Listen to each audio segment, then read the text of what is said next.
Viewer discretion is advised. Good evening, everyone, and welcome to the New to Wrestling podcast After Dark. Tonight, we're getting into the legacy, the life, the career of the one and only Dynamite Kid. Well, I guess not the one and only anymore, girl. But Because I guess now not, right? Yeah. we got the nephew coming out the woodwork, wrestling under the exact same name. In his defense, he has legally the exact same name. Xavier and I were talking before this, and we'll get into it at the end, but I was like, everyone in this family, the way I was trying to figure out the family tree, and this is not a diss, this isn't shade, this isn't me being mean, but like everyone in their family is named like Tom or Mark. No, literally. I'm like, who is the father? Who's the uncle? Who's the son? It was like, but no, it's like my whatever. family and like Jose's. There's like, for some reason, always 8,000 of them. Yes, so. It's my family and Nicholas's. Gotcha. For so sure. It's like Nick, Nikki, Nicholas. Mm-hmm. So I get it too, I guess. I can't judge. But we're going to get into the After Dark episode about the Dynamite Kid. And then Xavier also provided me with a little wrestling education treat for me and the masses. And we watched a match of the OG Dynamite Kid and the debuting match of the Dynamite Kid at AEW against Dax Harwood. Yes. Which is sorry, funny. This is actually will be our first AEW match that we talk about. Something that isn't. Oh my God, yeah. Mm-hmm. So we've we started mainline, WWEF. We've adventured out into ECW land. We got quite the education from both Woody and Robert on a myriad of different organizations. But this is the first time we're going to see an AEW match because just, there's so much wrestling that it's hard to get to it all. But yeah, I have seen this is our first AEW match for the show, but I have seen AEW wrestling because we used to watch it, and I don't know, I've mentioned this before, but that's actually like I used to go to your house and we would watch AEW Dynamite. Yes. Yep. Apropos, because it's the Dynamite Kid episode. But we used to watch it, and I actually recognized Dax because I used to say, like, that guy looks like an old-timey barber with that mustache. I remember saying that, and I recognized him. I was like, oh, yeah, that guy. Oh, my God. And his tag team partner, Dash. Yeah. No, is it Dash? Cash. He goes by Cash. Because Dax and Dash would have been... crazy. I can't tell if I love it or hate it, but I don't have to choose. But he is, like, if I could build a man from the ground up, it'd be that man. Was he the one on the sidelines during the match? Okay, yes, sir. Yeah, I see it. I get it. So we're going to go through the After Dark episode first. Then we're going to get into the matches after we know more about the Dynamite Kid, if you don't know anything like me, and on his continuing legacy via his family. Crazy. So this episode, we see some familiar faces in this episode, which I'm so hyped because now I actually know who Lance Storm is. Like I knew he was a professional wrestler, but now I have context, and literally to describe him, they show the clip of him fighting Rob Van Dam. And I was like, okay, work. It just thrills me when those moments happen because I'm like, oh my God, here I am. I'm learning. I'm understanding. I'm making connections and like whatever. It's nice when you get the references. It's like when you watch a show when you're like older, like a kid's show when you're older, and you're like, oh, they like were sneaking all kinds of things I didn't even realize. It's like it's fun when you like are watching other wrestling things in the wild and you're like, I know that one. Yes. I know that one. I super feel like that Miranda Cosgrove meme where she's just like looking at the computer, she's just like, interesting. That's how I feel. And thank God.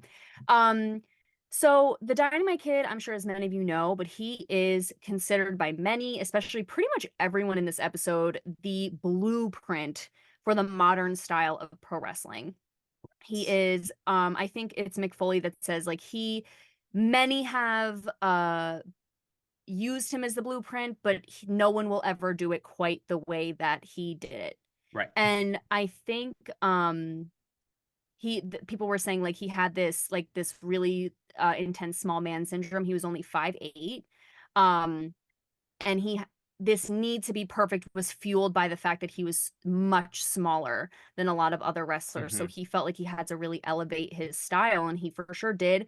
And I think Lance Storm's opening statement of he left a positive impact on the business, and he like really emphasized business, is like encompasses what is to come in terms of his personal life and everything else that goes on in his career. I really respect Lance because he's very Me much too. Me he's too. very much like, I will give you your flowers for what you did as far as like how you helped, work, Yes. but I'm not going to praise the person. Yes. He does a very good job of that. I think that wrestlers, and this could be totally wrong, but Mick Foley has a really amazing ending statement to this episode that obviously now I'm realizing is harkening back to the beginning. Love when they do that, obviously. Where he talks about how wrestlers really like are have a really intense philosophy about separating the art from the artist. Mm-hmm. Like wrestling is art, and they literally put their bodies on the line, and then like what goes on behind that, like sometimes it's just like you can't even Yeah, think he about also like likens it to just general, like the general concept of of art. art separating art and Yes. artists is just like, um he's like, a lot of times, like, artists are great at only the thing that they are known for. So they are usually Mm-hmm. lacking in other areas of their life, which is why they lean into this thing that they're really great at. Right. So he's like, that's not uncommon. Like it tends to be that way a lot of the time. If you look at like really successful a lot of really successful artists and musicians, but not necessarily the best people. Oh my It's God, no, horrible. right. So, Usually. you know, No, totally, and such a good point. Completely good point. And I think, that's a conversation that goes on all the time. all the time. Yeah, yeah, yeah. We also meet Michelle Billington, who's the former wife of the Dynamite Kid. I have a note that says eyeliner is so fly. I love her because she is an eyeliner girly just like me. Mm-hmm. Literally in the whole episode, she has this gorgeous, perfect, thick black eyeliner. I know this isn't really important, but it is to me. Thick, obviously, thick black eyeliner. And in all her old photos, all the old things, it's that same thing. And I was like, I resonate with that. You find your thing and you just lock in and you perfect it. Mm-hmm, And I was like, mm-hmm. yes, go off, queen. We also meet Julie Hart, who was married to Bret Hart, who was Michelle's sister. Yes. So this Uh, whole family is uh quite quite all over the place. So okay, do we want to break down the family trees just for the sake of, like for right now, like for for the later. like going on, and just where we are with the other players that we know, as far as the show? Yes. Okay. So Michelle and Julie are sisters. Correct. Michelle is married to the OG Dynamite Kid. Julie is married to Bret Hart. Correct. Both of them at some point end up getting divorces from those partners. But Dynamite Kid Mm-hmm. has two sisters and one brother. The brother is named Mark Billington. He, at one point, this is just a quick tidbit, I'm pretty sure at one point he was married briefly to Bret Hart's very first wife. A lot of mixing. But Yes. Mark Billington had at least two sons that we know of. I could not figure out his wife's name. If anyone can find it, let me know. But he had two sons, Mark and Tommy. Tom. So it's like Tommy and Mark were brothers, and now Tommy and Mark are brothers. Right. So it's just like when I was trying to figure out, because unfortunately, Mark Billington Sr., OG Dynamite Kid's brother, Brother. died Correct. last year. So, but his sons sometimes wrestle, from what I can understand, they sometimes wrestle as a tag team called the Billington Bulldogs. Obviously, a play Correct. off of the British British Bulldogs. Bulldogs. And when And they yes, team with Davy Boy Smith's son, I they go saw by like this the new British Bulldogs. And the OG Dynamite Kid is cousins with with, Davy Boy Smith, yes, who is also brother-in-laws with Bret and Owen Hart. Hart. Um, is that all the characters? Is that the family for right now? We can get into then like the Dynamite Kid, we will go into it. They have kids, him and Right. Michelle have kids together, but Hmm. the son off the grid, I respect it. You can't find anything about him anywhere. God bless. Hmm. And he was not in the documentary, but the two daughters will meet and we'll talk about those experiences. But I think those are the main players I'm aware of that are important in Right. this episode.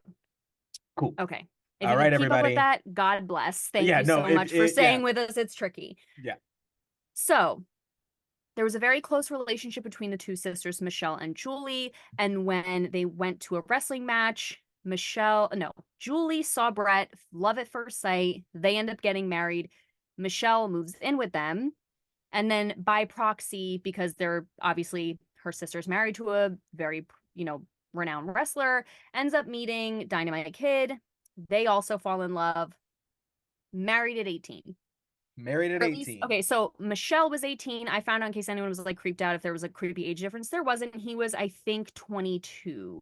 Gotcha. I think they were 4 years apart, 4 or Yeah. 5 years apart. So it's not like It was really just a weird. more common thing to be married Yeah. younger. It just was. Also, context, all of this is happening in Stampede Wrestling in Canada.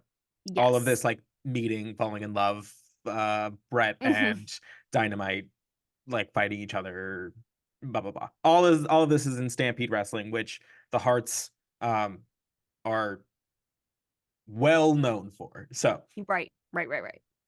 So they were married. They were apparently very happy. Michelle in present day reads an old letter from Dynamite Kid. And it was very sweet. It was like they had just been married, but he had to go back out on the road. And he was saying, like, I want to share a secret with you. It's that, like, really hope we have kids very soon because when I'm away on the road, I just wish someone was there to take care of you and like protect you and make sure you always come. It was like very sweet. She got very emotional reading it. mhm, Um, and their first daughter, Bronwyn Billington, is born shortly after they are married. right.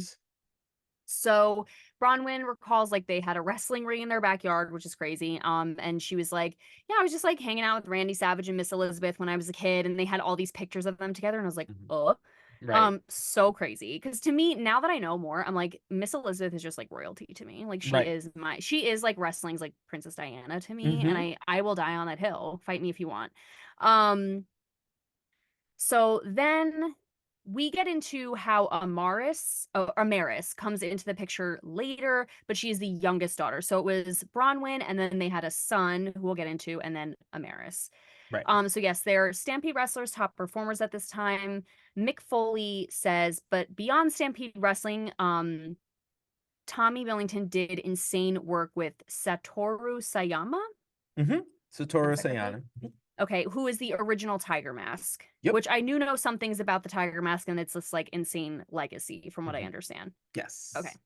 But Mick Um, Foley's like, I watched that VHS so many times that it broke because it was right. just so insane. And it wasn't necessarily what they were doing, but how fast and clean they were doing it. And I thought it Right. was interesting that he mentioned it was the excellence of execution of Right. how he did it, like Mm-hmm. verbatim. Yeah. And it goes to show like that this is the just like the explosiveness, just the technicality of it all, is like we said, it is the introduction to like modern wrestling. All of the wrestlers that are under the wrestling school of like the Harts and the British Bulldogs, like this is like how wrestling alters from that like land of the giants to what we know it as today. This is like the one of the first people to really have to do it.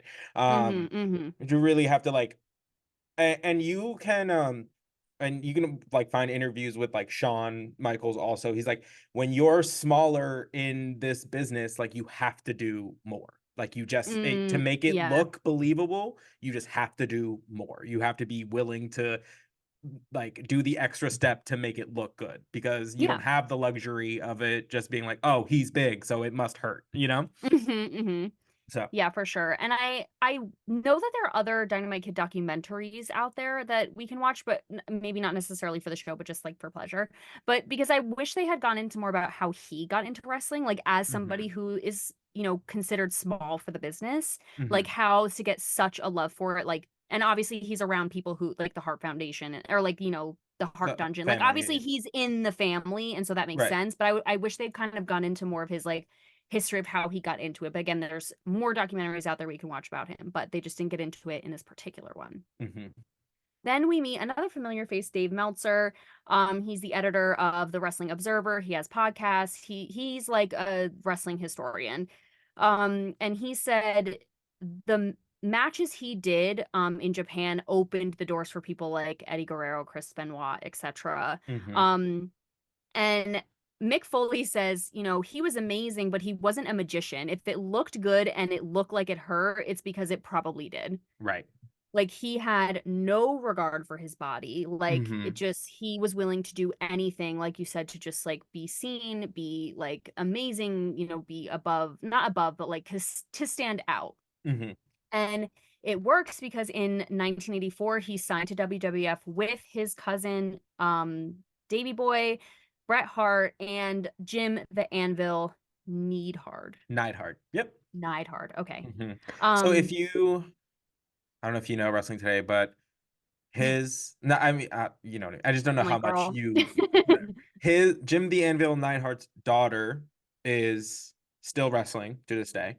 Um, she goes by the Boat, the best of all time. Oh, I do know her. Natty, yeah, Natalia. Yes. That's Jim the Anvil Neidhart's daughter. So that's one of Brett's like nieces. So she is also related to this whole clan. Girl. The family tree they've created. What's in the water up there, honestly? Or what's in that Listen, these dungeon? Bretts, like how like we talked about like The Rock and his whole family. Like there are Yes. many wrestling, like there are a few wrestling families. Like Yeah. Hart's, that whole deal. You have The roads. the Rhodes. You have the whole like Anoa'i family, which is like The Rock's whole deal. Yeah, the Rougeaus were big in France rather. Mm-hmm. Yeah, because we'll meet him later, but like flash forward, like he does commentary like for the WWF in the beginning of like when we I started loved watching him. this show. When we started doing our show, like when they cut to the French commentators, the Rougeaus, like that's one of them. What? Yeah. I love when these things happen. Mm-hmm, mm-hmm. Again, love making the little connections, the little synapses in my brain are just like Absolutely. like so nice. Um, yeah, love that. Yeah, it's funny. Sorry, tiniest sidestep. No, I please. saw wrestling. I was on Depop today and I saw wrestling like trunks for sale and they said boat on them. And I was like, I that's didn't get it. crazy. And then now I'm like, oh, that's right. Okay, cool. Mm-hmm, Love that. Might be purchasing those from Depop. Who knows? mm-hmm. But to keep up with WWF, tale as old as time, Tom starts doing steroids to keep up with, all the big dudes. So we meet Dan Spivey, Spivey. Mm-hmm. Dan Spivey, um, who is a pro wrestler. He was so crazy. Like his voice, insane. Mm-hmm. The fact that he is still so huge, Mm-hmm. scary. But he's a pro wrestler, friend of the Dynamite Kids. I just see scary, lol. But he was so candid, and I love I love the Dark Side of the Ring episodes because I feel like the wrestlers get so candid.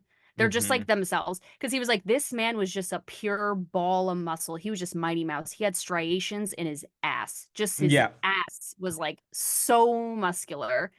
Um, and then we meet Gary Ports, who was Scott McGee, professional wrestler. And so Mm-hmm. they kind of really became the three amigos, were like besties. And Gary Port says every day was Christmas, every day was a party. Like we just latched onto each other. We just really got along. Um, and they start talking about, we would do shots of steroids, throw them into the wall like darts and leave them there. And like one time they were Crazy. leaving a hotel room and there were just 10 needles in the wall, which is Bonkers. so crazy. Which is just But an insane amount of steroids to just be like doing. Like yeah. just to be And those doing are as like just a party drug, which is crazy. well, that's what really gagged me is like they're talking about they were like we would walk into each other's rooms and shoot each other up with the steroids. I'm like, steroids are not like oh, now I'm high. You know what I mean? Unless like I mean, obviously I've I never don't done know. steroids. Like Yeah. I have no idea, but I was like, that is just like you said, it's like it's weird for it to be perceived as a party drug. Or at But that's least to be kind of used in conjunction with the partying. You know what I mean? I doubt that they were yes. like, we're gonna like, take a bunch of steroids and like go to town. But like I'm sure once they were like messed up already, they were like Yeah, it's so totally. What the things that would have gone on, this is one thing I'm like, actually, ignorance is bliss. I don't want to know. I don't want right. to know like explicit details because we do know some, but like that was enough for me. But So the tag team of the Bulldogs, who's Davey Boy and Dynamite Kid, breakout hit. Everyone wanted to be them. Like the other wrestlers were like, I mean, they were just sensational. Like we idolized them. Then we meet Jacques Rougeau. Rougeau. Okay, sorry, I'm really struggling with my pronunciations today. I loved him, even though he felt extremely insane to me. Yeah. Yeah. Love that guy. This But whole I also, scenario was crazy. yeah. So he says Dynamite Kid just walked in with a needle hanging out of his butt, and he goes, it was literally going like this. And I was Yeah. like, I did not need the visual, thank you. He's like doing the like pencil trick with Yeah, it. and I was like, no. And would scream, I'm gonna have a great match tonight. Like scream. And he goes, I was afraid of him. I was afraid Right. of guys like that who were just like crazy like that. Um, but they end up becoming the British Bulldogs become the tag team champs at WrestleMania 2, which is the match that we watched today. So crazy. So now, this was an interesting fact. Like now he said that now, that he was at the pinnacle, he wanted to put people through the type of intense training that he went through. Because Training apparently he has, is a general, like, a nice term. yeah, Yeah. training is Hazing gentle. is what he wanted to put people through. Yeah, I mean, literally, first of all, the place is called the Snake Pit. I mean, it wasn't like cupcakes and rainbows over at the Snake Pit. Sounds Right. crazy.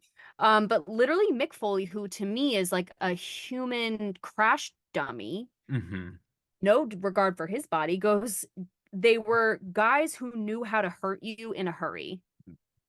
Yeah.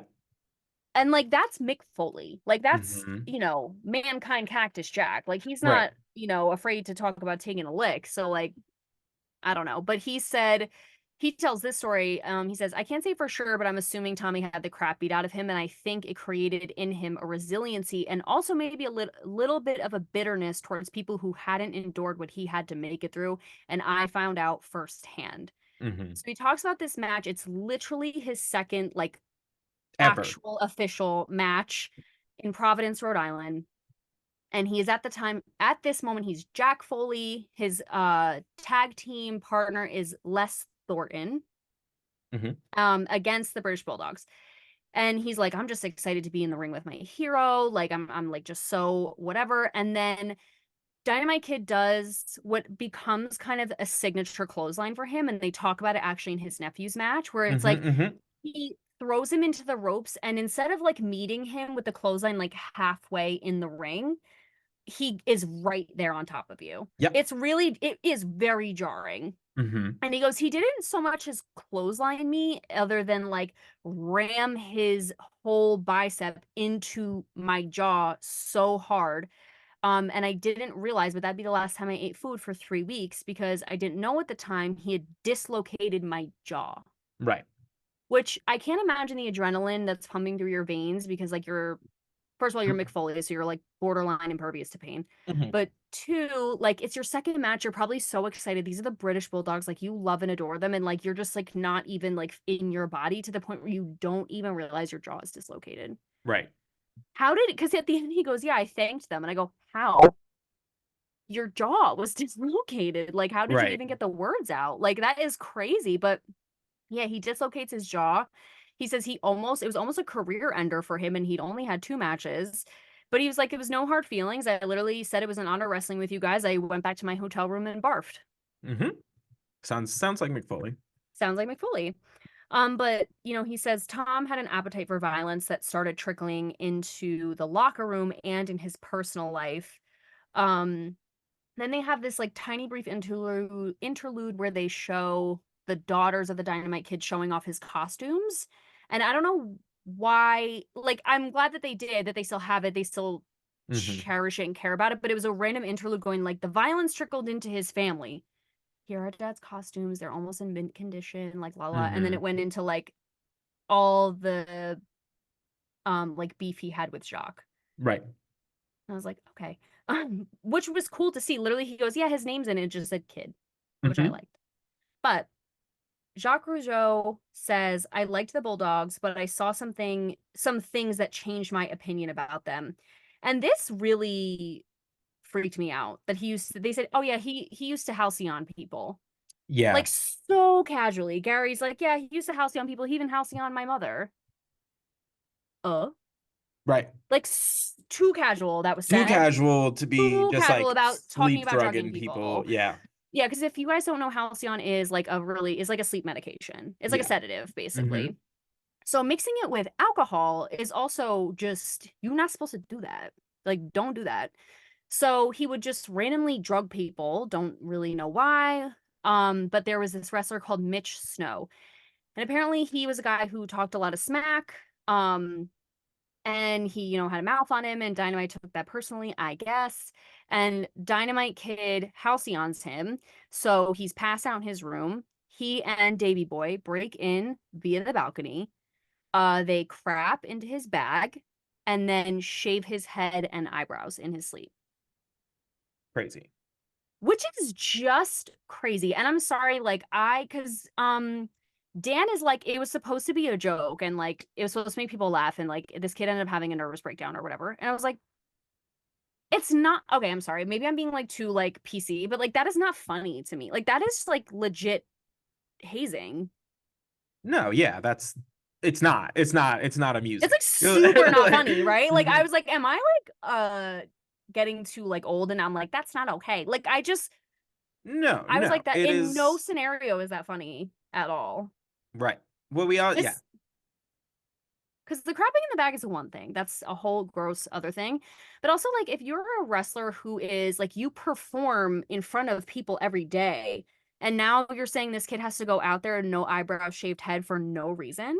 for no reason other And than that's like a you wanted random your giggles. Like, yeah, I just hate that. So yeah, the kid has a nervous breakdown, goes back home, and apparently just like lived in fear of his life. I don't know yeah. whatever became of him. Mm-hmm. Really crazy. And even Jock is like, it's funny now, but it wasn't funny then. And it's like, I don't think it's funny now either, to be honest, but I guess he had to be there. But Right, he goes, but it isn't funny after being on the road for 23 days, and it's not funny after you lost your bags earlier that week, and it's not funny when you haven't seen your kids in 20 days. It's not funny because it's not easy. right, And I was like, that's true. Like, imagine being at your wits' end, like you're more tired than you've ever been in your life, and then you mm-hmm. get drugged and your head shaved and your eyebrows shaved, and someone craps in your only worldly possessions that you have. Right. Yeah. I too No, would have a nervous yeah, it was breakdown. like he was they were bullies. It's no, for no other way to like shake it. It's like he had his handed to him, so he feels Mm-hmm. the need to turn around and give it back. It's And it's it's classic bully behavior. it's so true. And I'm not gonna lie, I hate that behavior. Well, I'm yeah, like, I don't know. Just it's because we have seen 8,000 examples of why that doesn't work. thank you so much. Thank you. Right. I'm sorry. I was like, maybe people are gonna be offended by that, but I don't care. Like, I just make a better decision. I'm sorry. Heal your traumas. There's tools now. We know about things. Like, Yeah, but you're you more also have to take educated. into like it is not the time it is Oh now. no, then yeah, yeah. No, no, no, no, no. I was like, That's this is different. I'm saying 19. now. Yeah, I was like, this is Yeah. like 1980, whatever. Like, Oh yeah. No, no coping mechanisms other than drugs back then. right, So, right. that's I mean like now. Okay, Right, correct, but correct. I'm right there with you. word. So Michelle says, I didn't see any of that sadistic behavior when we were dating, or within the first 5 years of our marriage. Like that didn't happen at all. She says things started to take a turn when he got back surgery. So in 1986, he does a seemingly harmless drop down with his opponent after years of being punished past its limits. I'm so sorry. After years of his body being pushed past its limits, it just gives out. His Right. body just absolutely gives out. Um, and it is when you watch it, it wasn't even televised. That's also crazy. Like it was a black, what is it? A A blackout dark match? match? A dark match. Um, is a dark match, and he literally does something that seems so simple, and he just like literally Yeah. seizes and falls. It's so crazy. Mm-hmm. And he needs immediate emergency back surgery. And his fourth and fifth lumbar were shredded, were the exact words. Right. All his discs were tangled in his spinal cord. Yeah. Yeah. I It's don't insane. even, I, It is from your muscles being so big that the strain on the ligaments and things holding them together becomes too great, so that any kind of like sudden impact will just tear it all apart. Like it is not sustainable. Like you cannot just keep making your body bigger when you're like you physically cannot handle it. Like he was only so big. Like he could only like handle so many steroids. Eventually, this is what was going to happen. Yeah, and like that and doing all those like moves where you're just legitimately taking hits, like you're not even trying to like soften it because he was so intense, like just hitting the mat, doing the suplexes, like it just like all of those things in combination, like of course your body would just like one last straw breaking and you just be like dink and like Right. seize up and fall, like obviously. But I did not know that this was a thing. They removed 2 discs from his back. I didn't know you could just take them out.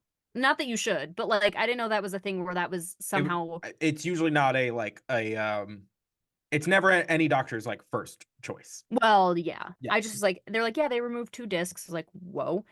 And he wasn't supposed to work ever again. Correct. Ever again. Literally, they were Right. like, no, you're done. Career killer. And he was like, bet. Went back in 2 weeks. Right. Career ending injury. And he was like, nah, 2 weeks in. Like Hmm. crazy. So Dave Meltzer talks about how Vince really needed to take the titles off of him because even though he was back, quote unquote, he couldn't wrestle. He was basically in a wheelchair. Right. So off camera, Davey Boy carries Tommy into the ring. He gets like hit with a megaphone or something, immediately knocked out. Hmm. Davey does the match, loses, titles are taken away. Right. So then Dynamite is immediately put back in the wheelchair and taken to Gary Portz's house. And he has to sleep on the floor because it's the only way he's comfortable. Like, Gary was like, I had a bed, but he literally was only comfortable on the floor. And he stayed with us for a few days. And my wife would just hear him crying all night long. Like, he was in absolute agony, like, just Right. excruciating pain. Um, and despite doctor's orders, he rushes to return to the ring. Wrestling in agony, his temper begins to spiral out of control, and it really Yeah. starts affecting his home life. And it's really scary. The producers or whoever's interviewing the guests is like, so we know about this is to Gary. They're like, you know about all the good times between Tommy and Michelle, but did you ever witness any of the bad times? And like Gary has to like literally take a second and be like, yeah, I saw it. And I Hmm. was like, oh my God, like Yeah. so scary. And through, I do want to mention this. Michelle, she's very honest about what happened, but she's also very honest about the fact that she really still loves him. Like you can tell that because when she talks about him, like she doesn't mince like what happened, but she's not Correct. like he's a monster. And like there's no air of like anger or whatever. Like she just to her, I feel like it's just a person who had a very tragic like misfortune kind of thing or after Yeah, pushing it herself was. far. It was like a. She says it like really well later, but she's like blame like don't blame like him, blame like the situation, The like or like situation. yeah. He's like she's very much like no, like the like I'm not gonna like sugarcoat it as far as like what he did. Like he Mm-hmm. did what he did. Mm-hmm. But he's like, but she was also very adamant about being like, what good does that do to just hold on to that forever? So Um, true. So and true. like I don't, and her children said it. She's like she never spoke badly about him. Yes. So like and it wasn't until like all of this was going to air on television that she even like told her children. So Mm-hmm. she really protected them and kind of created this image of their father that they could like hold on to through their childhood um, Yes. before shattering that illusion. But still, Mhm. um, But she gave them the opportunity to not figure it out for themselves, but then be able to formulate their own opinions based mhm, on the facts. right, Not that she's telling them when they're so young, it's like that's the impression I have forever. And like obviously it's a complex, nuanced situation, right, but I just feel like it was I have a lot of respect for her because I feel like the fact that she did this then gave her children the opportunity, the space, the opportunity and the space to feel how they were going to feel about it. Like Mm-hmm. from a place of like, I don't want to say neutrality, but like just they got the facts when they Right. were older and able to handle it. And like Correct. it's Mm-hmm. just interesting. But she tells this story about how, Tommy was home. He wanted to take her out, show her the town. She did not want to drink at the time, and we find out later it's because she thought she might be pregnant. She didn't want to drink. Tommy was apparently a big drinker, so she decided she was like, if I didn't drink, he would be offended. So I got like a tonic with lemon, and I'm like, oh, he'll just think it's a vodka tonic. And for some reason, he decides to like test her and like drinks it and spits it out like it was poison, and is like, "You're not drinking, like what the Like, whatever." Like, and he flips out mm-hmm. and he wouldn't let it go. He was so mad all the way home. He was playing chicken with other cars, like about to crash into people, turned at the last minute and screaming like, why would you lie to me? Why would you lie to me? And she's like, I just didn't want to drink and I didn't want to upset you. I don't know what the big deal is. We get home. I'm literally about to go to bed thinking it's finally over.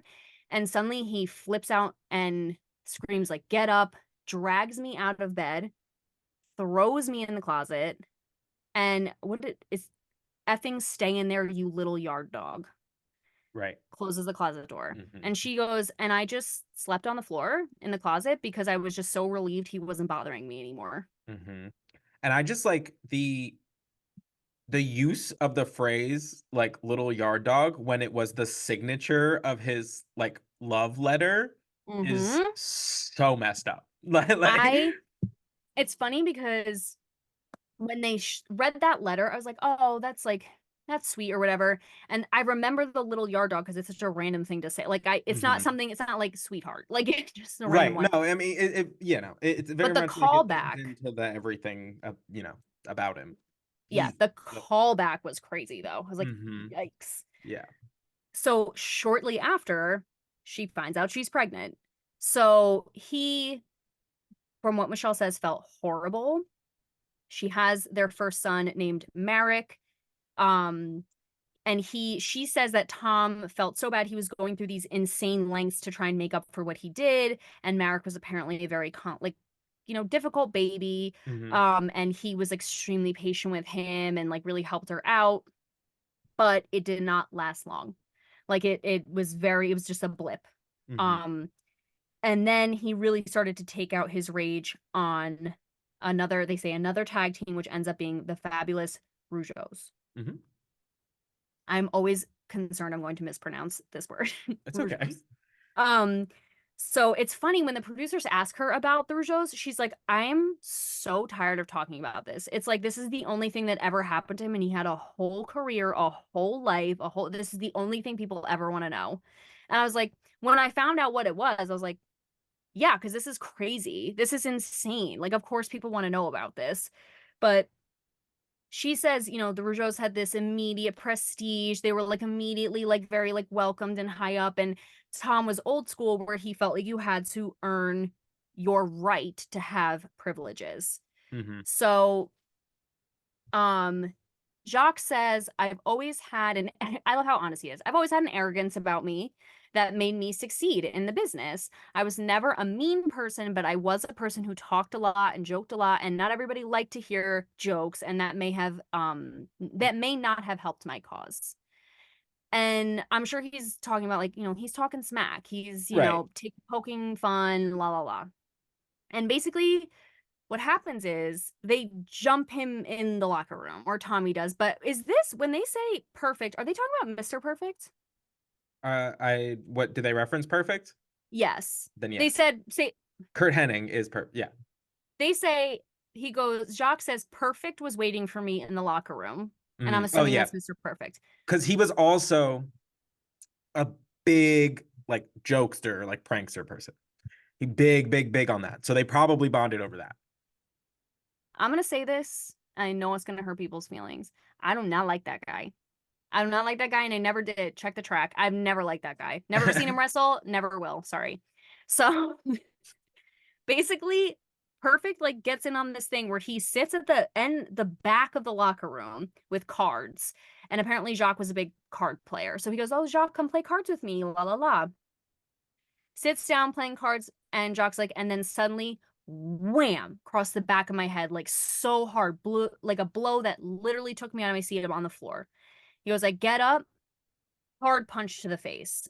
And it's Tommy. Hard punch to the face. Now I'm on the ground, kicking me in my face. He goes, "I looked like the Elephant Man. Like I literally was so swollen." And he says in the aftermath, he lost 10 pounds in a week because he couldn't eat and he was so anxious and like so upset. And Mick Foley says, he had said later that he wasn't even able to shave just because he was so ashamed of what happened, like being attacked like that he couldn't even look himself in the mirror. Not even because his face was messed up. Like he just couldn't look at himself in the mirror.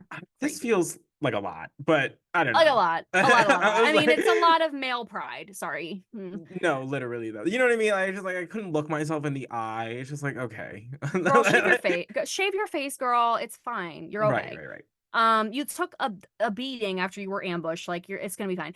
But this is crazy because Jacques goes, "I didn't want to do what happened next, but I had to." And the producers were like, "What do you mean?" And Jacques just so dramatic. Love him. He was just like, "Get revenge." Right. And I was like, You know what I "Revenge?" mean? See, it's the way that he told this story that like makes me take it with like a grain of salt because like the fact that this man like really relished in telling the story of a guy that's been dead for a hot minute. That's actually a You good know what point I now that you mean? say that. It's like Yeah. okay, like that's why I'm like I take it with a grain of salt because like you went on like you're literally on somebody else's like documentary and like you're just like so stoked to tell this part of the story and you're like right, but we're talking about how like this guy like messed up his life, had a tragic ending and like you know what I mean? Totally. So it's like why are you so like stoked about it? Like I get That's it, what like I he beat you up, but like you should also not be so thrilled to be like, yeah, I did what I did next. So like No, honestly true. And at first, because I'm trying to look up what his sign is right now because I'm like, you know what? That's a good point. I'll look up this later and let you guys know because I'm like, I have theories. But now I'm like, that is a good point. Because at first I was like, I love how he told the story because me AF, like the mhm, drama, the suspense, the I had to do it, right. revenge. Mhm. I would probably do that. Like horrible. Fair. But then when you were like, it's a dead man's documentary, I was like, ooh, actually, now that you say that, this is pretty terrible. Like, at least feel a little upset about it. I guess maybe because he feels like it's like Regardless of he hit me first. I don't know. sure, yeah, I get that, but it's the manner in which the story was told that makes me be like, all right, I like know. you're really relishing in your 10 minutes to tell this story because I like not for know. nothing, but like, do you have a documentary on anything at all? Like, you know what I Shade. Okay, mean? wait. I'm like, but why is that me though? I, Spot it, you got it. I'm scared. so I get it. I get where he's coming from, but to me it just feels like like someone wants to talk to me. Yeah. So that's just my 2 cents. I love Like that though, because now that you said that, you've really one humbled me, thank God I need it. Two grounded me in reality. thank you. That's really true, actually. But so Dave Meltzer says Jacques wasn't some sort of street fighter or anything. He just felt that he needed to get his respect back. Again, this is very much like male Pride, ego, la yes. la la. Okay, so Jacques' father, who by the way, was a professional wrestler, also, like you Hmm. said, the family and was his trainer, like was his primary Hmm. trainer, told him, he goes, before you go into work, get a roll of quarters from the bank. I was like, oh no, girl. That's crazy. That's the discount brass knuckles. Like if you don't Yo, you want to pay. literally. But then later, Gary Ports for some reason goes, I'm pretty sure it was actual brass knuckles. Like the hearsay. Quarters, brass Right. knuckles. The Well, quarters that's made the become stories. I feel like it's like it's a different brass knuckles. That is legitimate assault. I mean, granted, quarters same, but Mm. like Hmm, you might be hmm. able to finagle. Jacques allegedly gets quarters or brass knuckles. Jury's out. And he waits for him to come to work. He's like, I'm just waiting in front of that curtain, waiting in front of that curtain. And he comes in. And I said, it was the first time I had spoken to him in I don't even know how long. And I just go, hey, how are you? And he goes, and he was holding coffee or something, and he like leans back and like smiles, like, which like silly response to that, but okay. Right. And Jacques just, when he leans back, smiles, just like punches him like right, This, like yeah. nice uppercut. And he goes, this was like crazy. This was like this man might be insane. He was like, you know, when you're a kid and you watch monster horror movies and like people get hit in the blood, it's just like it just like spurts like a Mhm. river. It's true. I was like, ugh. Like You know I what I'm was like, saying? Like really editorialized. Like really yeah, like, you're not wrong actually. Um, in the moment though, when I was watching, I was like, right. scary. Like he really he took me on a ride. This is why we're friends, because literally you'll be like, this is dumb. And I'll be like, you know what it is. Now that I be getting caught up in the ride. That was like No, when the I mean ref got pulled in you can from have your own opinion. I'm just like this is a lot of grandiose details I for know. like a story of like he beat me up, I beat him up back, you know? Yeah. I mean, my God. Hmm. So he knocked four teeth out of his mouth in one hit though, and that's pretty crazy. Right. Um, and Dynamite Kid is screaming, like, I'm gonna F you up, I'm gonna F you up, through a mouthful of blood and missing teeth. And Jacques, this did not age well, goes, next time I'm gonna put you in an effing wheelchair. Yeah. Did Irony. not, spoiler alert, didn't age well. Right. Correct. Really crazy. Um, Michelle, this is interesting. Michelle was like, I don't think that what Tommy did warranted this. Like, I don't think it was right, but I don't think that he should have lost four teeth for it. Hmm. I don't know how I feel about it. It's like, you jump me first. Don't be Like upset if I jump you back. right. Like, I don't I know. agree. I don't, I'll and give him that. Like you can't just do that and expect nothing. That's crazy. But like um yeah, I mean, but and it's not she's like he, biased, you know, like she has a of course, bias. You of know what I mean? course. We have to say that. Yeah, and it's not like he went in with the intention of like I'm specifically gonna knock your four teeth out. Like he just was like I'm just gonna hit you, whatever. But Right. I mixed feelings. Um, Dan goes again this whole macho man thing. Tommy couldn't handle it. His reputation had been damaged. Being the guy who's tough as nails, getting abused like that, he wanted to beat the shit out of him. And I was like, Yep. okay. Um, Again, circle the fire, pound your chests, whatever. yeah, that was the day and age, though. I mean, that was the day and age, True. like you said. Hmm. So then there's this other character who's introduced. So I guess like the plot for revenge, the trilogy gets interrupted by the fact this man Dino Bravo, who's a wrestler, is allegedly connected to the mob, makes allegedly again makes a threat against the family of the Dynamite Kid. So like Michelle says Dynamite Kid comes home and is like, I got a gun for you. 9mm with it. And she's like, I do not want this gun. Why are you giving me this? And he says, apparently Dino Bravo has like an envelope filled with our address, pictures of our house, pictures of our kids, pictures of you. And like, if I make a single move against Jock, like people are coming to get us or whatever. Hmm. So they take it so seriously, they end up selling the house and moving because they are so this threat is so serious. And Tommy is just stewing because then he can't get revenge and he has to just live as being the guy who was beaten or whatever. And I think Dave Meltzer says Jock got his respect back, but Dynamite never got to get his back. But again, it's like, I don't know.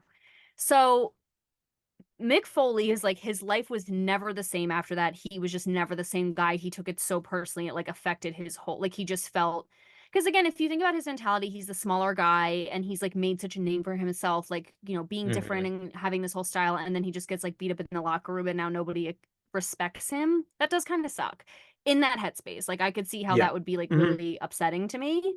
But when the producers ask Jacques about it, he literally laughs like so hard and he's like, that is so funny. I completely forgot about this.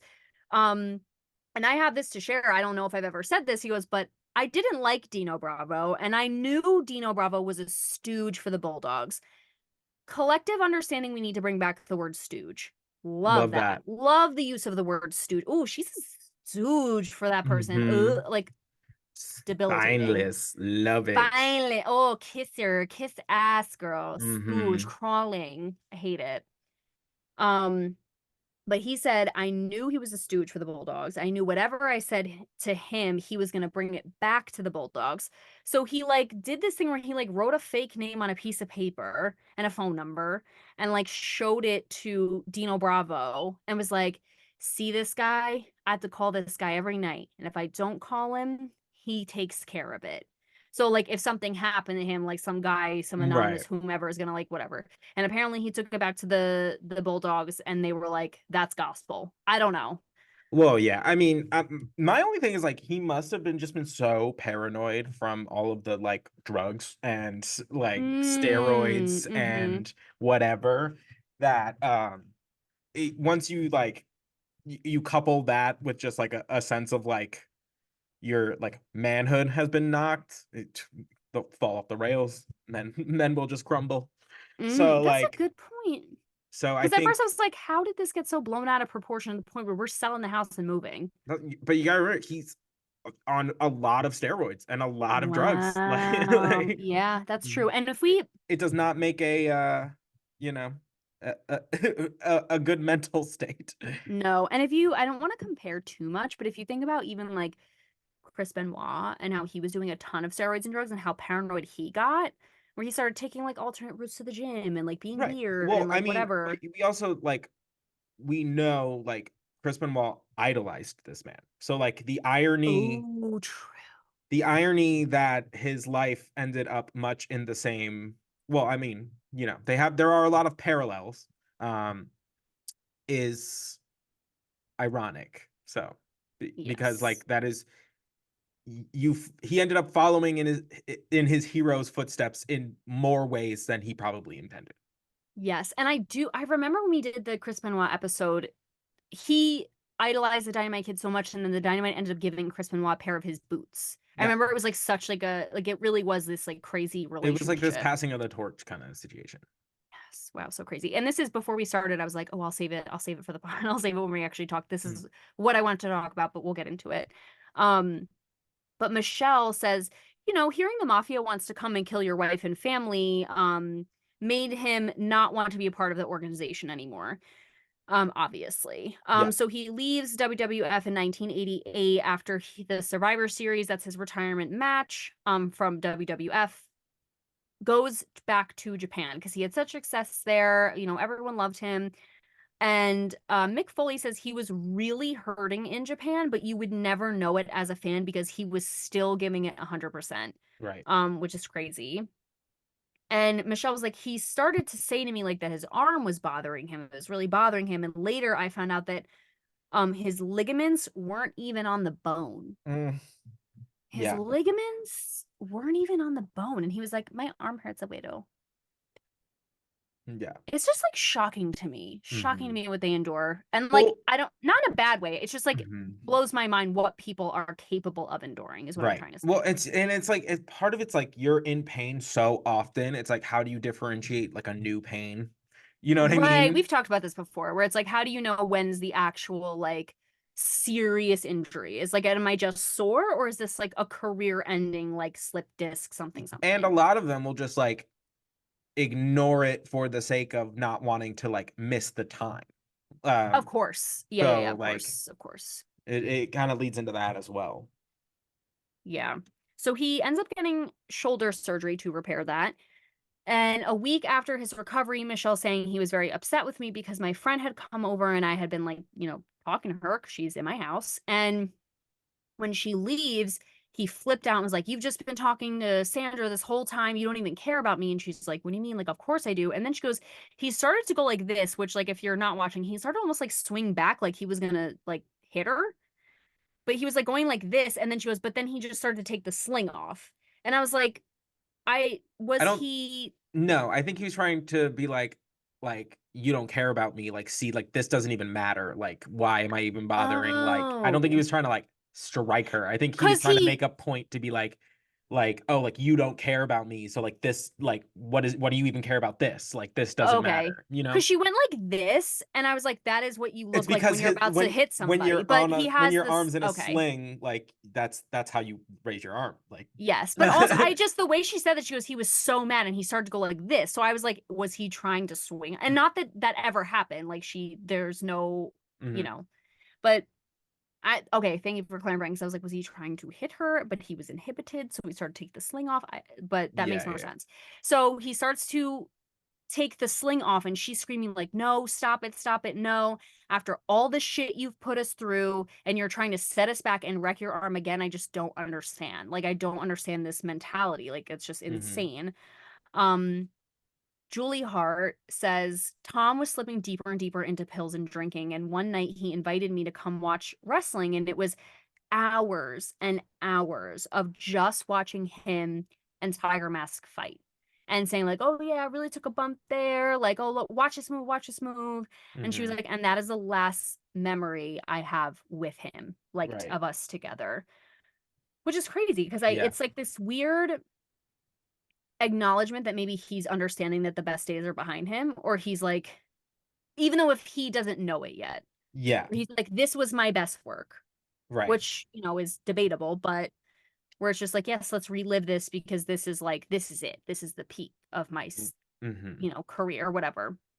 But the producer asked Gary Ports if he thinks something changed emotionally for Tom after the incident with Jacques, and he very ominously answers, well, after that he hit quite a few other people. He broke a lot of jaws. I was like, hmm, Yeah. okay. Well, think And about it. If you're a prideful whatever guy with a Napoleon complex, you get beat down, like what is your way? What is your like logical way of getting back on top of that situation? Oh, yeah, look at all these other people I have beat up. yeah, all the bodies I've laid out. Yeah, Right. it's true. And Michelle says there was a New Year's Eve where he comes home and he was wearing a white sweatshirt that was basically red because it was covered in blood. He had a cut on his cheek where basically his skin was just hanging off and you could see the bone. And Mm. his children are there. And his Bronwyn like cries and asks if he's okay. And he's just like, I just fell down, like I'm fine. And Right. it's like, okay. And she says, Michelle's like, I was feeling like, because, the kids, she goes, they hadn't really seen it. And now my kids are seeing it and kind of understanding that like something is weird. Like they're starting to understand like this is not okay. And she Right. goes, so I started to really feel like a failure as a mother. And now and she was pregnant again with their third child, Amaris.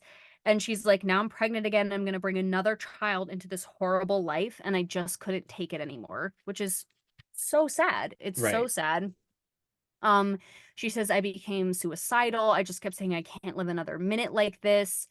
Um, and I just had to do something. So she's like 8 months, 7 or 8 months pregnant at this point. She goes and gives Tom, this is crazy, a one-way ticket to England. She doesn't go like, I want a divorce, I want whatever. She goes, just please leave. Just please go Duh. elsewhere Right. and leave us be. So gives him a one-way ticket to England, and she says, Tom, I would like you to leave now. Take whatever you need and just go. And that's when shit went down. Um, she says that he flipped out and started dragging her by the hair across the kitchen. So then Bronwyn, because she's old enough and she remembers it, it's like my dad dragged my mom by the hair across the floor, and put her mom in this crazy like jaw headlock Yeah. to the point where when he finally let it go, Michelle, crazy, stands up and just goes clink and pops it back in, Uh, which is wild. right. And Michelle, again, I give her so much credit. She was like, my kids are there, and so he's flipping out and he's literally assaulting me. And I'm trying to stay so calm. I'm just like, Daddy's just having a moment. He's gonna Hmm. leave soon. And she goes, and he's like, no, like you're gonna leave. And she's like, I'm not leaving. I am, 7 or 8 months pregnant. Our children are here. All their things are here. Like, I am not leaving. So calm.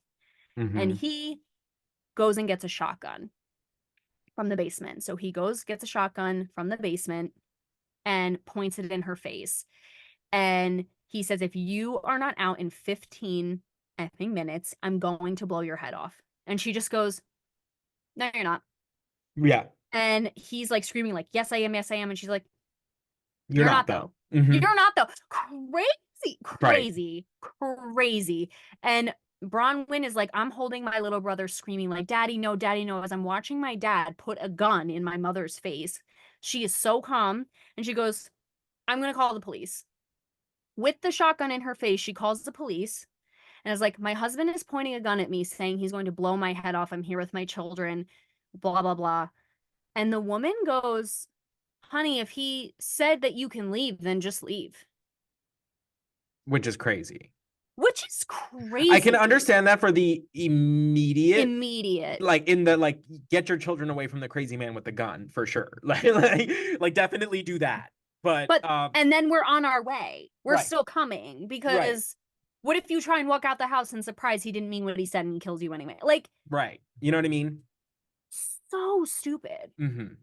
Just be like, okay, okay, well, like, calmly leave the house. We're gonna send somebody. Like, just remain like, so stupid. Just to me, completely mishandled. So either way, she was like, okay, well, I guess that was my literally only lifeline. So I guess I'm leaving. And like, has to pack up her kids' things, and they go. She goes to Brett's and Julia's or Julie's. And ends up staying with them. And she was like, I didn't want to go there because I felt like I was always going there with my shit, with like my marriage stuff and whatever. But like, I literally had no choice. Right. So she goes. And while she's gone, Tom ends up actually leaving also. So he goes back to England in 1991. 2 months later, Amaris is born. And this is so sweet. Michelle's like, I literally felt like I had no reason to live. And she saved all of our lives. She gave us a reason to live, like this new life, this new start, like everything. She Mm-hmm. really gave us a reason to live. Um, and so Tom, meanwhile, has his retirement match in Japan, and he writes Michelle a letter saying he was going to come to Calgary, but he never does. So like he basically never meets Amaris, their third child. Like Mm-hmm. because he leaves before she's born, never sees her. And like as far as I know, because at one point later we'll get into it, Bronwyn goes to see him. Amaris does not come. I keep switching it up, but Amaris does not go.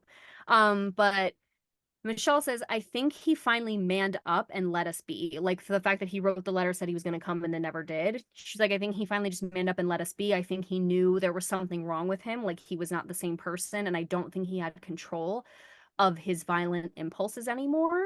And he knew it was better to stay away from us, which I think is interesting.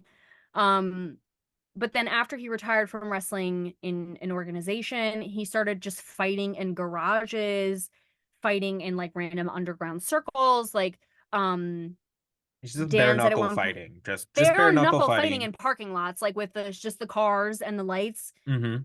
on, like just so Like as if crazy. it's Fight Club. Like crazy. Yes, like insane. And that's apparently how he was getting by, like how he was making money. He was like fighting bare knuckles for money. Um, Dan said whenever I asked about his family, he never mentioned it because it was just a sign. He said it was a sign of weakness to discuss like his family, that he hadn't seen them. He goes, and he just could never appear weak. He could never appear vulnerable. He could not let it go, this like machismo. Like he just could Mm-hmm. not release it. Um, then this like even broke my heart. 5 years after his retirement from Japan, he does like a comeback match. Yeah. He looked so bad. And I don't mean bad like he looked bad. I mean like it was scary how like sick and skinny and like just unhealthy he looked. Right. Yeah. No, I, it was not. It was, it was like it was very similar to when we saw like Sunny in like ECW just being like high yes. out of her mind and like not like, you know what I mean? Not It was just there. like it Yeah. doesn't it isn't what you came to know and love. So it's such a like a jarring image to see the same person in the same context essentially be so different. Uh Yes. so yeah. Yeah, and Dave Meltzer says he was literally the shell of himself, and he looked it. Like he looked, and again, I'm not saying he looked bad as like a Reed. I mean, it's sad to see like again such an icon um fall so far. Mm-hmm. And Mick Foley, this is his quote about suspending disbelief, but he says, I think all of us kind of willingly suspend disbelief in order to believe we are in a different reality. Um, that who we are and between who we are and who we're portrayed as being, and that we are as actually tough, that we are immortal in some sort of way. Yeah. Sorry, did that like even make sense? Yeah, Did I yeah, read it yeah. again? No, Okay. it essentially like I love Mick Foley 'cause he's so like I mean if you know, how many books he's written, but like if looking at him, you're just like you are so well spoken. like Anything Mick Foley says is gold. Like his last quote to end the episode, I was like, Mick Foley, gold.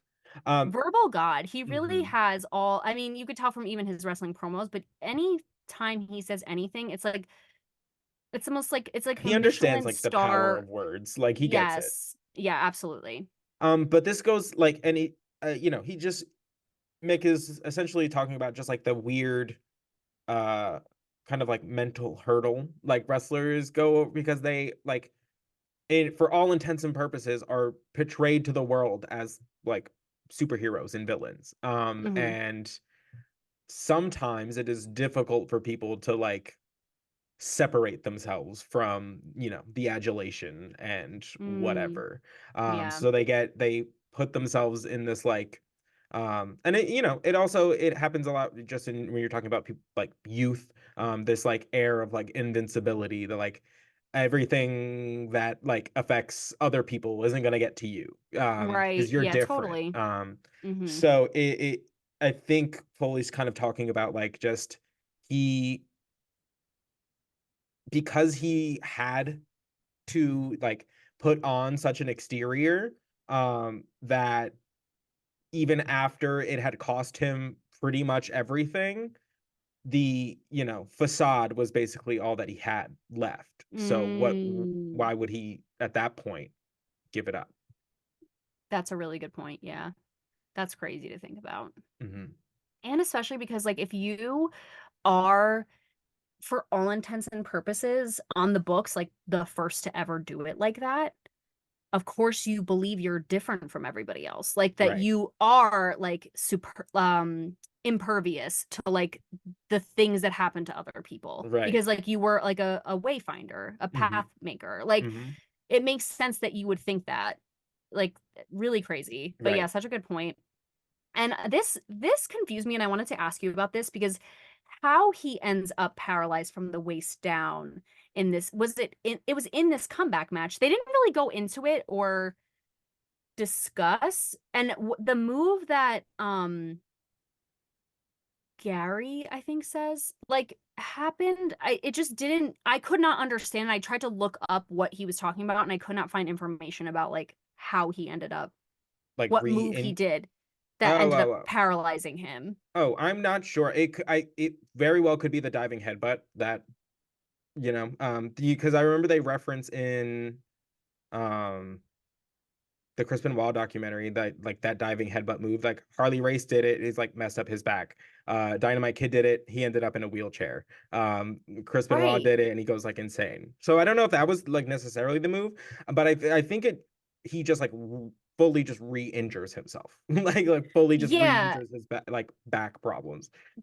because Gary said it was like a he goes all intents and purposes simple thing that he run of the mill thing he does all the time, which Hmm.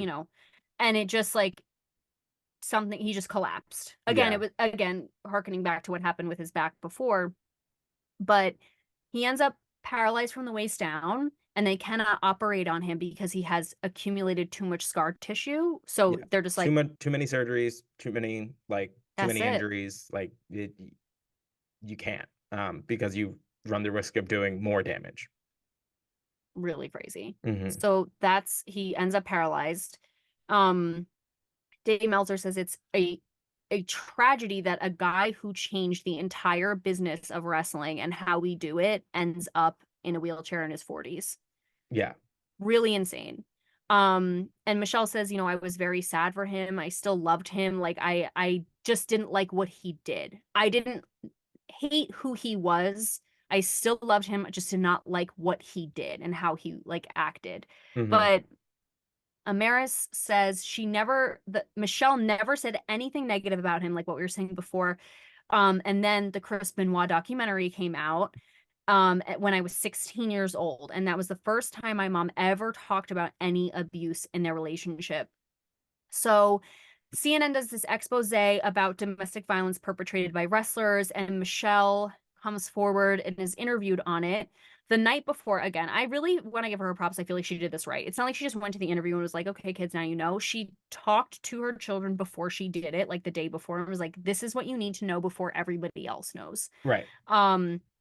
Told them Amaris was very upset, obviously, because this is a person she's literally never met. Like, she was Mm-hmm. gone. He was gone before she was born.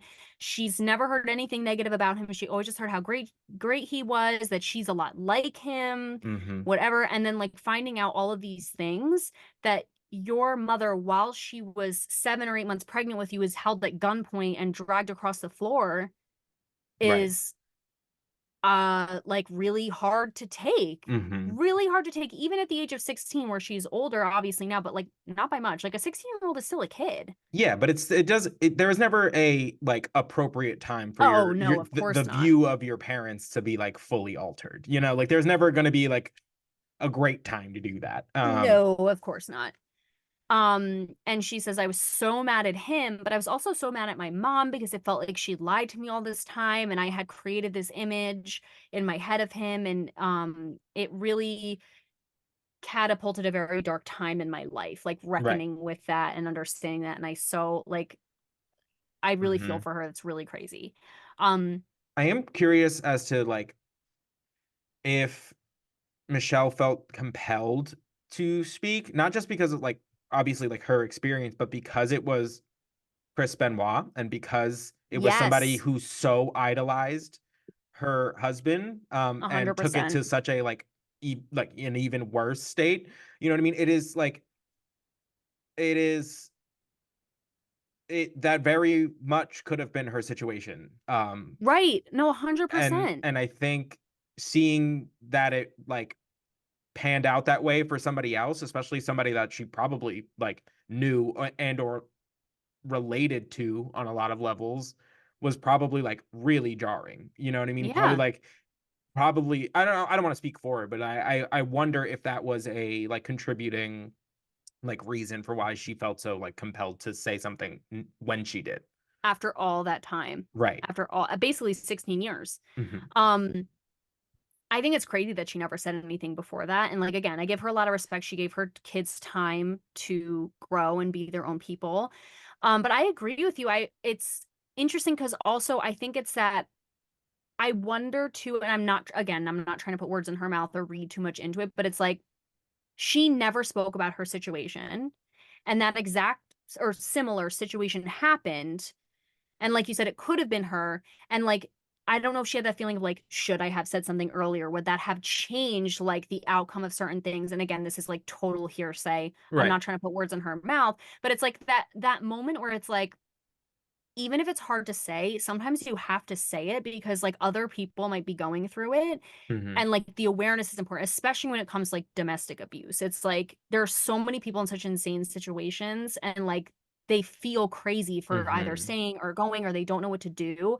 And so hearing other people and like what they did, like Yeah. it is sometimes good to have that community, even though it's hard to Hmm. hear. And especially in like this community or just generally like when we're talking about just like abuse in like the sports, when you're talking about like such a physical like disparity, Hmm. it is all the more like important to like speak about it because it is very easy to be physically like put into silence when you are giving up Absolutely. like that kind of like stature and you know whatever to the person that you're Completely. with. So Completely. yeah. Yeah, and I'm not saying like she should have said something earlier. I that's I like mean, totally her journey. right. It is like I agree with you. Like I think that there was probably a lot of factors that were like, you know what, it's like I really should say something, like more people need to know about this. Um which also, I don't know if we want to talk about this now or like later, but it is crazy too that like because I was getting into some rabbit holes on the internet as I normally do. Mm-hmm. There was a lot of like people. So at one point, from what I understand, later in the Dynamite Kid's life, he tries to sue for medical help because he was obviously wheelchair bound. He ends up getting early onset dementia and he's in a medical facility. And like basically every wrestling organization that he ever worked for, like kind of just left him for dead. Like he never received any money, any funds, any health care, any Right. aftercare, like nothing. And I was just reading a lot of like people online, like even former wrestlers talking about like, we are forgotten about. Like we give our bodies to this craft, to this art, and then we are just like left Right. and like to deal with the aftermath. And so it raises this because then I guess like the WWF like countersued him, or maybe they sued him preemptively before he was able to come after them. It was kind of confusing. Um, but what people were saying was like there needs to be things in place where like wrestlers have healthcare that continues, like the same way that people who retire in like a normal job get like a pension and a thing that like provides them with healthcare for their life and like support for their life. Right. And like it created this conversation of like this man who literally changed the face of wrestling is rotting away in a wheelchair with dementia in a facility. And his wife at that time, because he did remarry someone, had to start a GoFundMe for him to Right. pay for his medical bills. And that's like shameful. I'm sorry, that's really Right. shameful. And like especially now, when we're talking about like i- the where do you think the early onset dementia came from? That's what I'm From getting saying. smacked in the head over Yes. and over and over again. Like it Yes. is a direct cause of like what he did in the ring. And granted, that might have been his style, but it's not like anybody that was work that, allowed him to work was like, hey, don't do that. You know what I Mm-hmm. mean? It's not Mm-hmm. like anybody was like stepping in. And like it's so crazy just because today, like the steps in place as far as like from a like performer health standpoint is just night and day compared to what they were doing Mm, now, or like what right. they were doing then. Yeah. Like because it really was like once you were like done, like see ya, thanks for your time. Bye. That's crazy. Hmm. And I'm glad it's changed now. I'm sad of the people who had to. There is literally a website, and this is the website I was diving down, but it's a website literally called like wrestling concussion lawsuits like .com. And it's Wow. like or updates.com. It's like just and like about all information about all the lawsuits. And you know who the lawsuit suing or the lawyer suing Dynamite Kid was? McDevitt, Of course. Yeah, that's the obviously. WWE's like And it was like no proof CTE is a real thing or there's any correlation between why the Dynamite Kid has early onset dementia. right. Crazy. And Hmm. wrestlers, it's really crazy. There are former wrestlers in the comments like, thank you. Because I guess the man who runs the website, his name is Bill, I believe. And they're like, Hmm.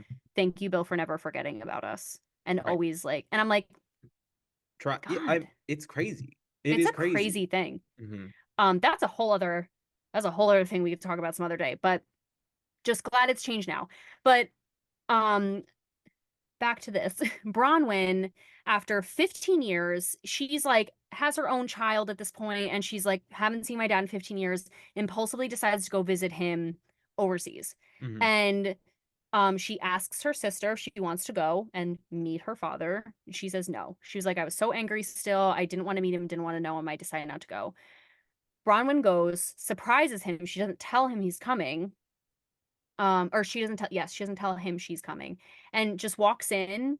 She goes, I immediately start crying, and the first words he says to me is, why are you crying, girl?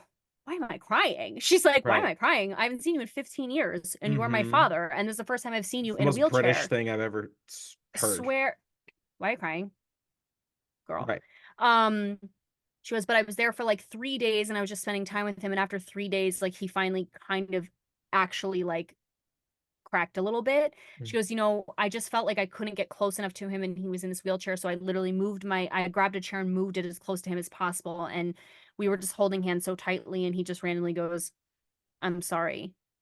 And she said it's the only time he'd ever apologized for anything. And I knew in that moment what it meant. And he didn't ever have to say anything else. I just felt it, which crazy. Mm-hmm. Um, and when the producers, because then I guess not too long after she returns home, I'm pretty sure like not too long after he ends up passing.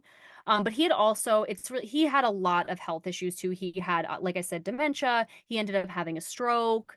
He was in a medical facility. It was like just really, his body was Mm-hmm. broken beyond repair. Um, so he dies at the age of 60, which is a sin, which is Mm-hmm. just horrible. And Gary can't even, like, when the prisoner like, do you remember where you were and what happened like the day you found out he died? And he was like, what do you want me to do? Just he gets very emotional. He's like, I can't talk about that. Like, what do you want me to do? Just sit here and cry the whole time? Like, I can't. Very much again that like macho aesthetic, Mm-hmm. but he's just like, I can't talk about Mm-hmm. it. Dan says he is like full on like in tears, and he's like, he was a great friend and I miss him. Like, and he just ends it with like, I love the Dynamite Kid, which like really just like Mm-hmm. got me. Bronwyn says, I knew it was coming and it still shocked me to the point where I didn't cry for a week. Like I was just completely shocked. Like Right. could not believe it was happening. Um Amaris says I was doing mostly consoling when my mother called me because she was very upset. So I felt like I was doing most of the consoling of her. And then right before we hung up, she said, well, now you know he's right beside you. And we hung up and I just broke down because that's all I'd ever wanted. Right. That took me out too, because that's Mm-hmm. sad. I mean, I think about this whole family again, all of the wrestling families, all of the wrestlers. I have so much respect for so many of them because like that is such a hard thing to reckon with. The fact that you never met your dad. There's so many people who like laud him as this incredible giant. He's Mm-hmm. your father that you don't even know because he had to leave because he had this like complicated past with your family, and then you have to learn about like she just went through so much, Mm-hmm. and then to just say like that's all I ever wanted. Right. Yeah. God, That's brutal. brutal. Mm-hmm. That's just like I just want to like I don't know, It's like okay, just not my child. it like swear like just a little forehead kiss, and I mean Right. that most in the most respectful way, just a Mm-hmm. little. You deserve that. um Gary does say Dan had called. This really also was so sad. Dan had called Tommy the week before he died. And when he was gonna hang up the phone, he said, hey, I love you. And Tommy just goes, why? Right. That's crazy. Yeah, That's that was rough to so hear. that is so sad. Mm-hmm. So sad. And they don't like extrapolate on that. And I liked that. Like they didn't get into like why he might have felt that way, why he might have Mm-hmm. said that. They just leave it at that. And I think that was great because it just makes you go like, oh God, like he was really there. It's obvious in his actions he was fighting demons and there was a lot going on, but like he's literally like Well, he had 20 years to like more so to just literally sit with his actions. You know what I mean? Like that's a lot to you know what I mean? It's not like he could distract himself with other things. It It's is so true. He could not bury himself in the work. right. Like you said, like he become this facade and it's all he had. And then he literally didn't even have that. Right. And dementia is really like, I have a very personal relationship with dementia. It's like, it's so hard. It's Mm-hmm. such a insane, Alzheimer's and dementia, is such insane diseases. And like what, I can't imagine the actual brain of a person who has dementia, of these moments of lucid combined with like moments of like I don't even know where I am or who I am or what I've done, like, Mm-hmm. and then also trying to reconcile with your past. It's like I can't imagine like the soup that's in your brain like Right. trying to process that. So then when someone says I love you, it's like why? Is it because like you literally don't remember why someone might love you, or like you are trying to understand like after all of the things you've done with your life why someone could love you in spite of those things? It's like Mm-hmm.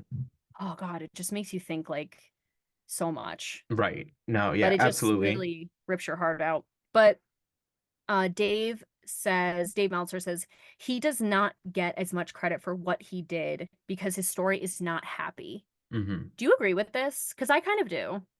Yeah. No, well, he's very much been like, it's he's not like discussed really for the most part. Which is I understand because both Mhm.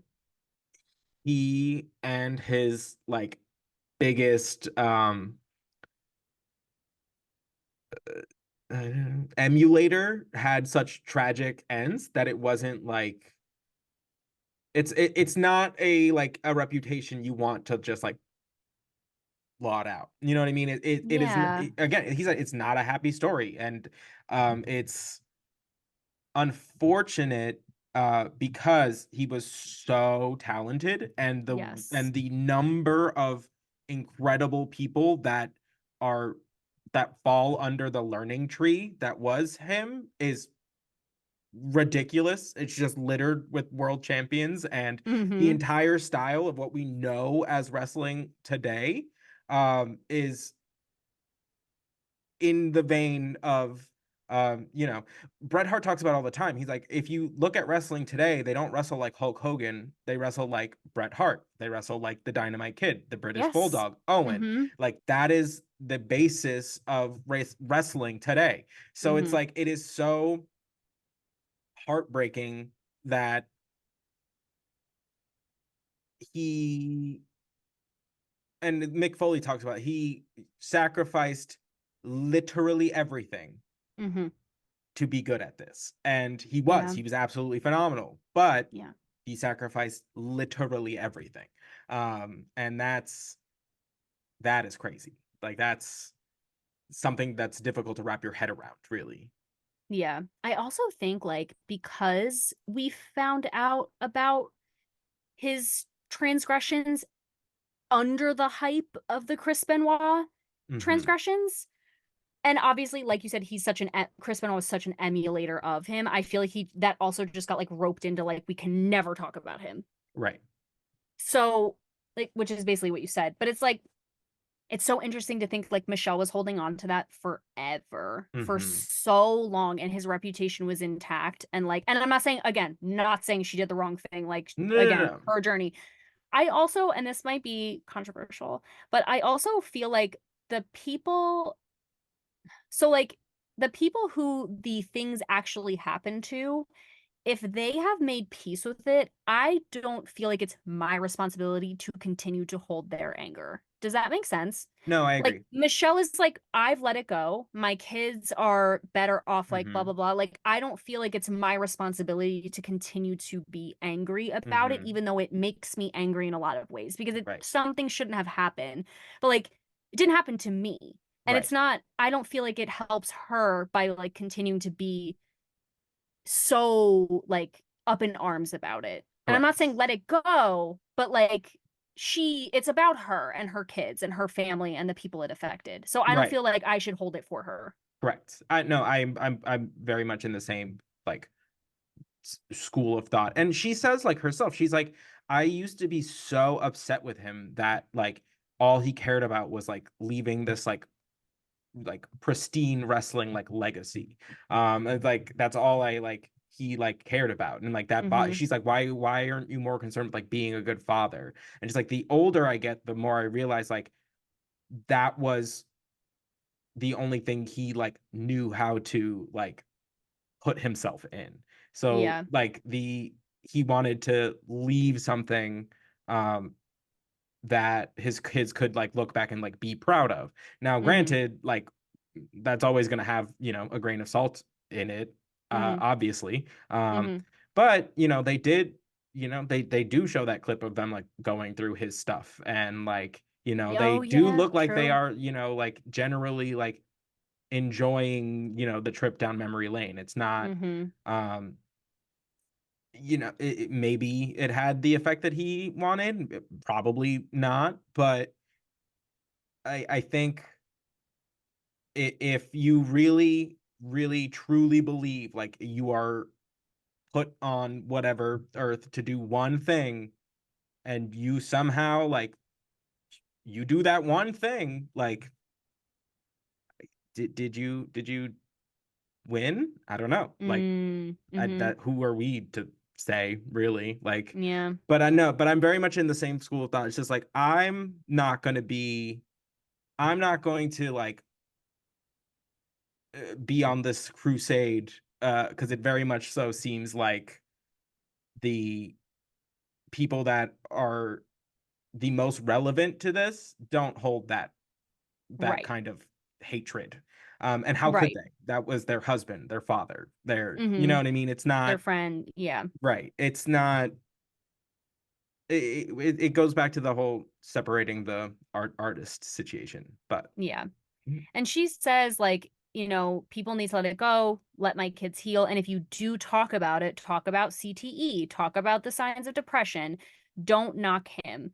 And this is when she said, we could have perpetuated it. He could have come back, but we ended it. We did the right thing, and my kids were better off without him around.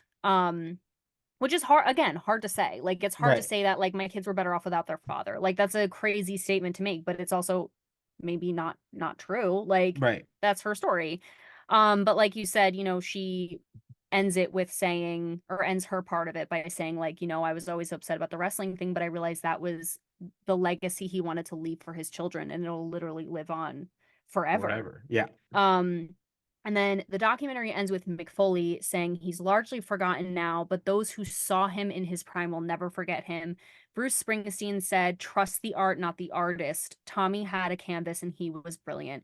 He's not the first, nor will he be the last to suffer for the sake of his art. You become a bigger star than you ever imagined, and then you pay for it every day for the rest of your life. crazy. Mm.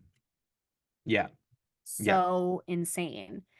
Um, so like just beyond. I like I said earlier, I totally want to watch like the other documentary about him as well. But let's talk about if we have the time.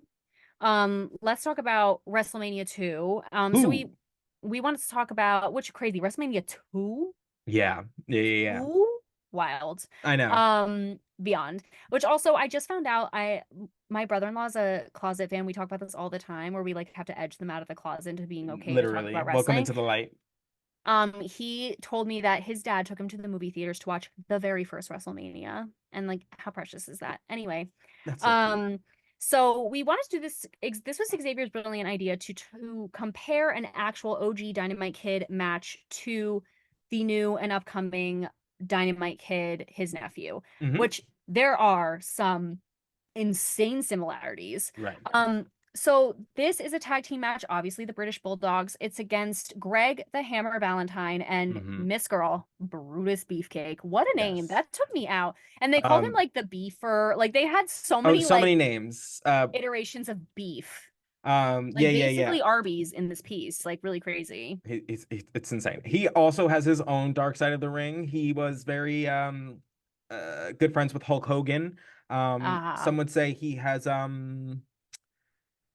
some delusions about his importance in things. I love when people have delusions about that. But yeah, yeah, yeah. But he was, he's solid dude, solid wrestler, I'll say. I mean, literally also solid, just so Yes. solid, such a Beefcake brick. was fitting, yes. Beefcake, Brutus Beefcake, probably the most fitting name for a human being I've ever seen. I didn't necessarily like it, but like, because No, it yeah, just I made agree. me like it scratched an itch I wasn't really planning on itching, but Yeah, he goes it by was the barber apropos. later on. It's Brutus the Barber Beefcake. Oh, he keeps Beefcake. Doesn't Oh, he drop the beefcake, he keeps Beefcake. hyphenates. Mm. Ads. He said, more bees. Yeah. That's crazy. He's like, I love an alliteration. Let's keep it going.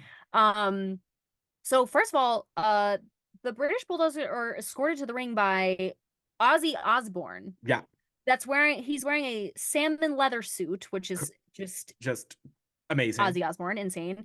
Right, right, Escorted right, to the right. ring, so crazy, and he gets to stay on the sidelines the whole time. And they're also escorted by Captain Louis Albano, who I realize is the guy who was in the Slammies, who were like, who is this insane man? That's him. And it tracks Yeah. insane. Gorilla Monsoon is on commentary. Hmm. Loved to see my boy Gorilla Monsoon on commentary, and he ate it up. He was Ate it so up. good. So good. So good, so good. He was because there was one point where they were getting it. He goes, and that's a 1, 2, and that's all there is. I was like, why do I love that? I Why do love I that. love that? And that's all there is. They had 2 refs, one in the ring, one on the outside of the ring, in case there was a little hanky panky outside the Yeah, ring. there was many a manager, many an extra person. Yeah, they were. There was a lot of auxiliary. But the Dynamite Kid is the first experience I've ever seen him actually wrestling in a match. It was very, I felt, Davy Boy heavy. Like I felt like he Yes, this match was, generally, yeah. yeah, the primary. But when Dynamite Kid got in there, he is so, I literally think, God, he is so fast, like bouncing off the rings. And Gorilla Monsoon, he goes, clocked in at about 100 miles an hour. Dynamite Kid jumping off No. the ropes, and I was like, Hmm. no, literally. Um, the snap suplex. Amazing. And you can see, you can really like if you watch Chris Benoit, you can see like that snap suplex lifted, the chops lifted, the clothesline lifted, the diving headbutt lifted. Like Copy he paste, copy paste, copy paste. emulated this dude. And it's so crazy. It's just because like he was so hard to contend with because he was the first of his kind. He was so fast and Yep. just so intense that like people were just like, what is this? And I just thought it was really cool to see because we've only seen the British Bulldog team with Owen Hart, Yes. which we love. We absolutely we Of stand course. big fans. Big fan. But it is really cool to kind of see the like original like British Bulldogs, Oh, I like loved it.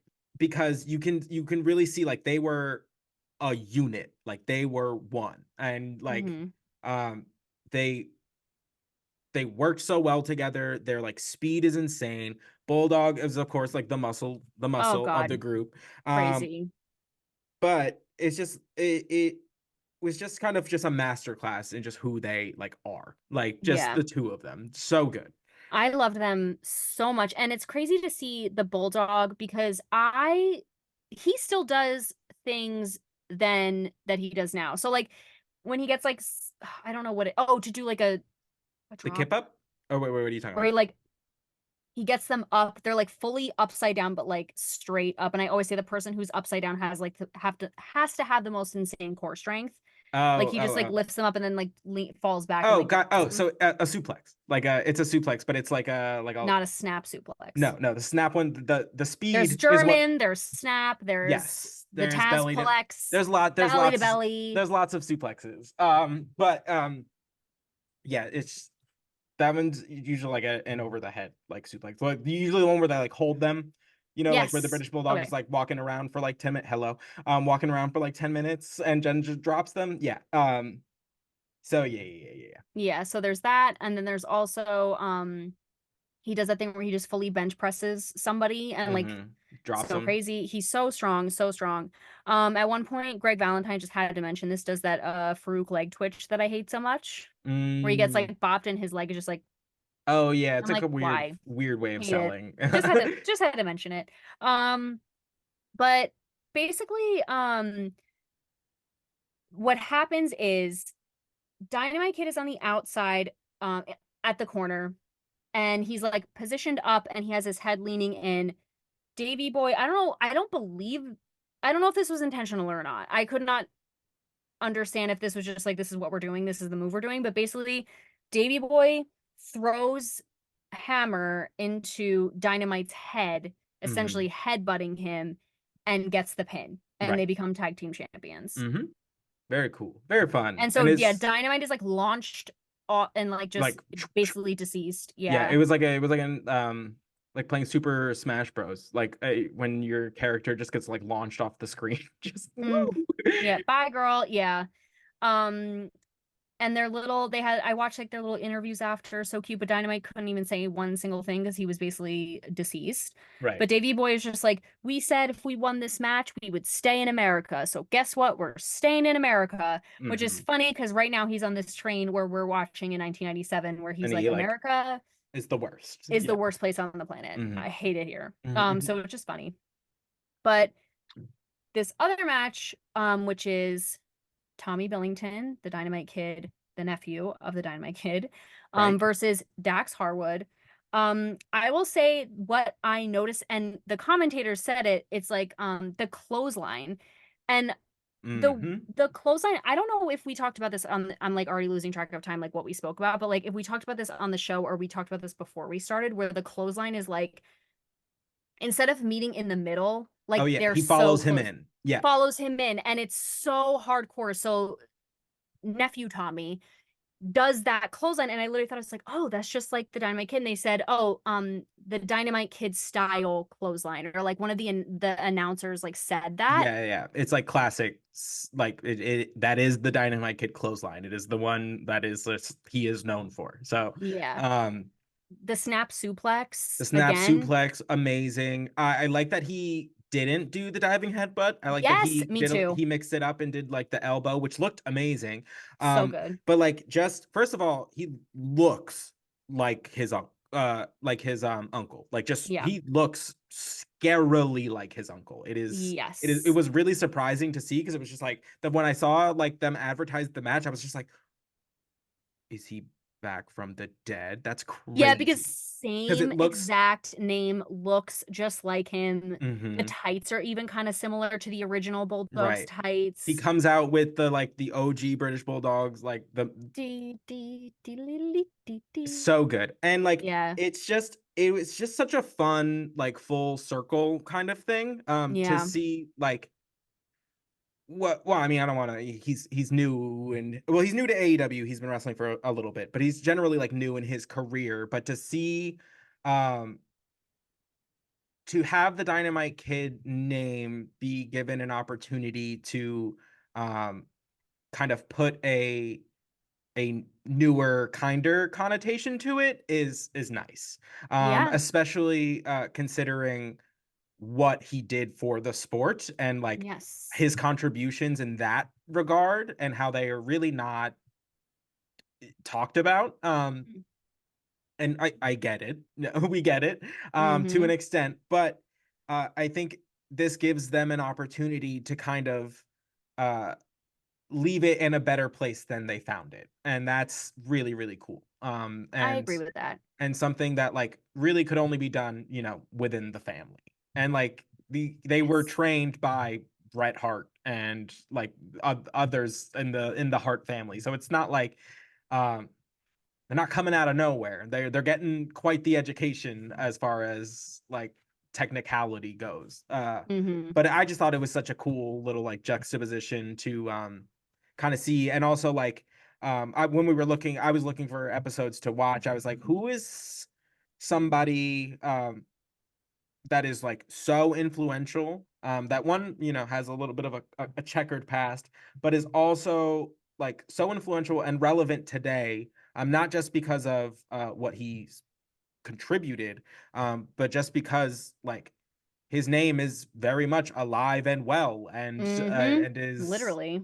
yeah, and is like literally Tommy Billington is alive and well, and I don't want to speak for him obviously, but I don't think you take on something that big and something with that much infamy if you don't think you're gonna ride it out. You're gonna Mm. really try and make something of this. So I'm Mm. very, very excited to see like where his career goes, just based on the match I Yeah. saw. Um, I watched the longer version. You can watch it on YouTube. It's AEW Collision from like last week, I'm pretty sure. Mm-hmm. Mm-hmm. And it is just the tenacity of this kid is really, really cool. Like Mm-hmm. it's fun to see because it is very much like in the same vein as his uncle. It is very like you're gonna have to like kill me to keep me down, and that is pretty cool. Pretty cool. Very cool. And Not gonna lie. honestly, we say all the time, like the sins of the father do not beget the son, or whatever the quote is. It's like Right. it's if it sucks when somebody whose dream was wrestling might or dream was anything, like might be influenced by like whatever your father did or whatever your mother Right. did or whomever, like uncle, family member, whatever, like if that because you are not them. Correct. Like you're a part of them, but you're not them. So Mhm. like it's cool. And I wrote this too, like the fans really embraced him. Like they Oh, were they were literally they were chanting into it. Dynamite. They were so happy to see him. Like he was amazing. And literally at the end of the match, like Dax, like they fist bump. Yes. And he's like, respect. You've earned my Dax respect. and Cash are very much under the wheelhouse of very much in the umbrella of like the Hart Dynamite Kid. Foundation. Oh, And Hart Foundation. like yeah, I could like you can always I liken a lot of wrestlers today. They are either like Bret Hart students or they're like Shawn Michaels students. Or if they're like big men, then they Mm. get their own like category. But Yeah, like they're over there. Yeah. generally, like you have your Bret Hart school of wrestling, and then you have your Shawn Michaels school of wrestling, and they are very Mm. great when they clash. But they are different philosophies, and Mm.